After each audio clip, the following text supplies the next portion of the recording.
Hello everyone and welcome back to another video. Now I am sorry I have missed a few days. Unfortunately a lot of stuff has come up, but I'm here today and I've actually had already a suggestion for a character to do, and honestly I'm kind of in the mood to do that character. So without further ado, let me introduce Starscream. Now, Starscream from the show, when we first saw him, he was just kind of maniacally laughing, because, well, he knew Soundwave's plan. It was obvious. Um, but we didn't really get much character from that episode. Unfortunately, that episode was decoy. Now, that was basically our first look, actually, at Starscream. Like, we got to see a little bit of his body type, how his face was gonna look, and obviously, we all recognized the laugh from Transformers Prime. It was a nice little sneak peek of who would be voicing Starscream. You didn't even need to look in the credits, and it was very nice to hear Steve Blum play the character once again. Now, as we move on to the newer episodes, now for those of you that have not seen this, you did read the title, there are spoilers ahead. Now, with the newer episodes, we did get a little bit more of Starscream. So we got a little bit more of Starscream. I think the episode's called Warzone. That is actually with a flashback episode. And that was actually a really cool episode. I love that we got to hear Steve Blum actually reiterate some lines that he has said previously in Transformers Prime. But it was just really cool, and it brought back so much nostalgia all the way back from 2010. Now, to the newer episodes, we got to see a little bit more closely on Starscream. So we all noticed he does have his little goatee back, which is, I don't know, I kind of see that as his little iconic thing besides his colors. The only thing about his color scheme that kind of bugged me a bit, even though I know it's G1, but they did screw something up just a bit, and unfortunately it was the wings. The wings are supposed to have a bit of red on them, and unfortunately they did not even bother incorporating that, and that kind of makes me a little bit upset. But they got the rest of the colors down pat, and it just looks fantastic. Now,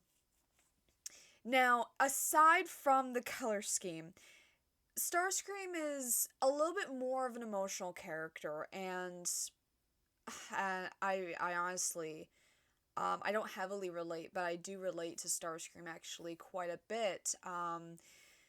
When he mentions his time with Megatron just a little bit. Like, he doesn't exactly name anything specific, but you do know, especially for, like, over the years in any media you read of Starscream, like comic shows, movies, doesn't matter. He's getting his ass kicked hard.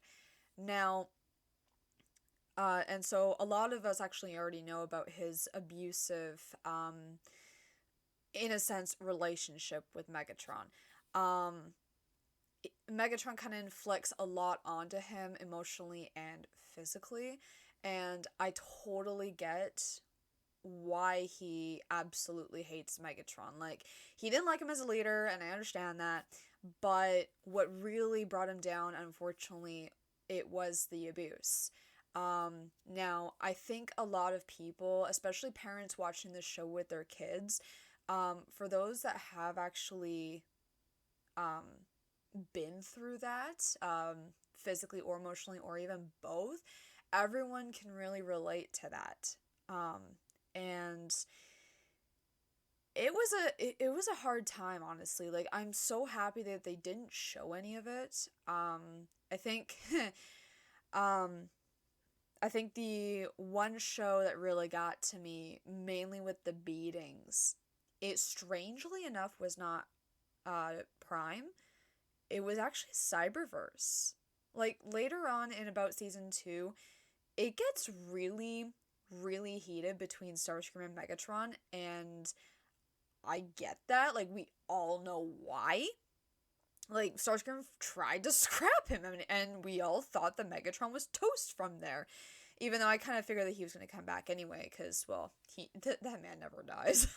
That man really never dies. Um, But the beatings that Megatron was giving Starscream, like throwing him around, chasing him down the hall, it actually terrified me. It was down to the point where I actually had to pause the show and let my systems actually relax. Like, I was basically bawling. Um, my PTSD is just that bad, but I'm sure, like, again, like parents that actually have gone through that, it doesn't matter like what side of the family it is, like if it's on the dad's side or the mom's side, it doesn't matter like what your gender is.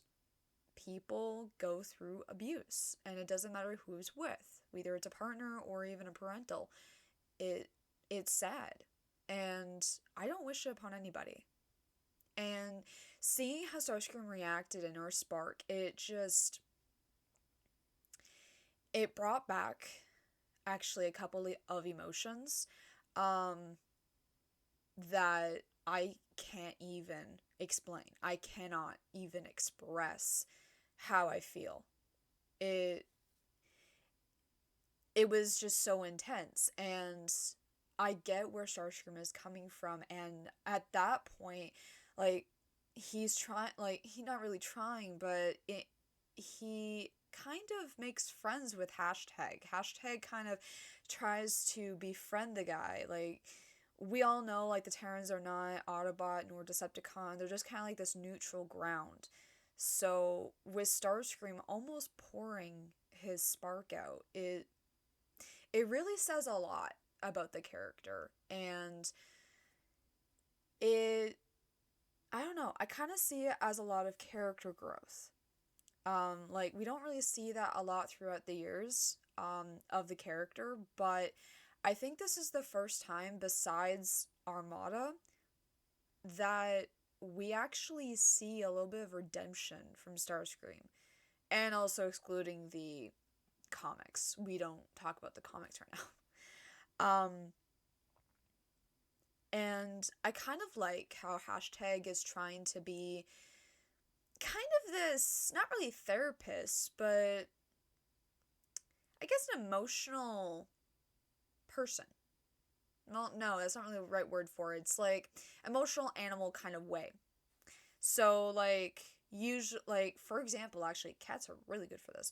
Um when someone is upset and they have a history of PTSD or heavy anxiety attacks or something like that, they have this emotional support animal.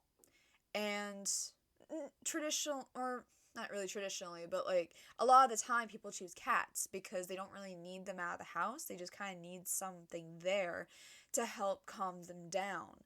And like they're like when you're laying down, they can either just lay on your chest, which I think is a good security because it's like, okay, animal's trying to calm me down, is purring, that's what it's trying to do. That's its job. That's literally what it's supposed to do. Or it just kind of cuddles up to you if you're sitting on the couch or something, and then you have an anxiety attack right then and there, like while you're watching something, which I get. I totally understand that. That's kind of how I see hashtag, except instead of cuddling up to him or laying on his chest, she's just kind of there to listen. She's she's basically trying to be his friend, and I love that about hashtag and the other Terrans. Like, they try to help each other out, and doesn't matter what faction you're from. Like, she knows of Starscream's history. We all know of Starscream's history. But she didn't really, at the time, actually believe what he did. Like, trying to overthrow Megatron, trying to basically kill him. But it was kind of neutral ground at that point, with Megatron trying to kill him also. It was a very emotional roller coaster for both of them. Um, but I think at the end of, I think it was the season finale, that one was honestly one of my favorite episodes. And this wasn't with hashtag, it was actually with Twitch. And I love that Starscream came back and tried to help out the Terrans and the Autobots, because they knew of what they did, of what the Terrans did to help them, and they just wanted to return a favor. That's basically what he said. And the hug that Twitch gave Starscream, it really warmed my heart. I think it's something that Starscream really needed, even if it wasn't even in that moment. I think when they were underground, like in the old subterranean tunnels, um, I think Starscream really wanted and really needed a hug in that moment when he was talking to Hashtag. And I really wish Starscream got a hug from Hashtag, because I could see it. I could see it was written all over his face. He needed a bloody hug. And honestly, I would have too at the time. But yeah, unfortunately, like, we only got to see about 3 episodes with Starscream. Well, 3.5. Um, it, okay, actually, no, 4.5, because we got the flashback, we got the weird Starscream cameo and decoy, and then we got the underground episode, and then we got the season finale, so it's about 4.5 episodes.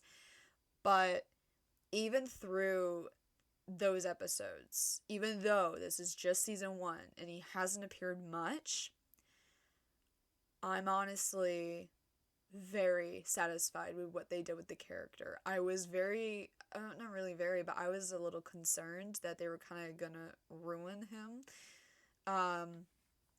Basically, in a sense, like, just wanting revenge from Megatron or something. But I like that they didn't go that route.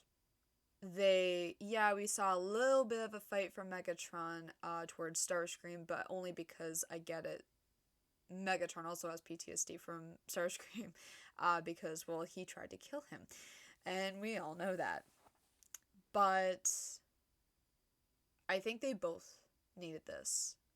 As a closure, I think that was the best way to do it, was through the season finale, and I really hope that we do see Starscream again in the second season, because I want to learn more on what he went through, because I want to see, from what we all know, Earthspark isn't exactly tied to G1, but they did take some G1 cells and then put it into Earthspark, story-wise and obviously character-wise.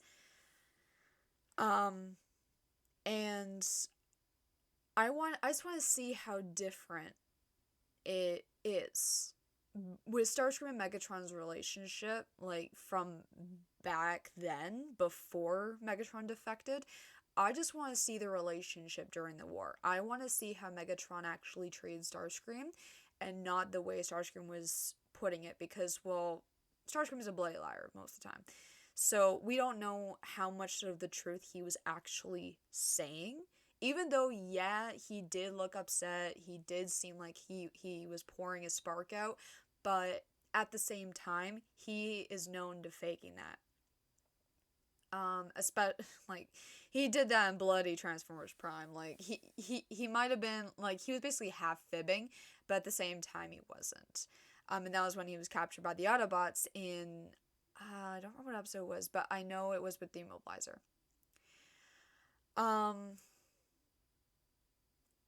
But yeah, and that's pretty much all I got, really. So far, out of all the characters that have appeared, regardless if they've had small little snippets, I gotta say, Nightshade and Megatron and Starscream are probably my top 3 favorite characters. And I want to see if they all kind of get one episode together, just those 3, because I want to see how they all operate. I'm very curious about that. So, yeah. My season review will be coming out eventually. I just want to get all of these character reviews out of the way. But for right now, I hope you enjoyed this review, and I hope to see you at some point. Alright. Stay cool, guys.